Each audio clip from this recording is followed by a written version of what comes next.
Ultimate గా కోరుకునేది ఒకటే, బీసీలు బాగుండాలి, అధికారంలో బీసీలకు వాటా రావాలి అనేటటువంటి ప్రధానమైన అంశమే బేస్ లైన్ గా అందరం కూడా పనిచేస్తుంది.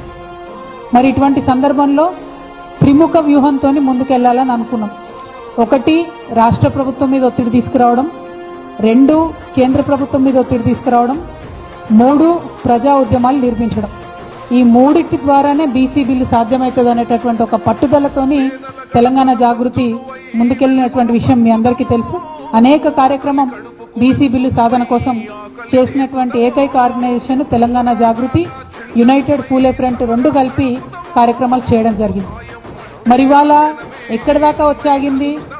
రాష్ట్ర ప్రభుత్వం మీద తెలంగాణ జాగృతి, యూపీఎఫ్ మేము అవసరమైతే రైల్ రోకో చేస్తామని ఒత్తిడి చేయడంతో 2018 పంచాయతీరాజ్ చట్టానికి సవరణ చేస్తూ ఆర్డినెన్స్ తీసుకురావాలని మేము చేసినటువంటి డిమాండ్కి రాష్ట్ర ప్రభుత్వం తల ఒగ్గి ఆర్డినెన్స్ తీసుకురావడం జరిగింది.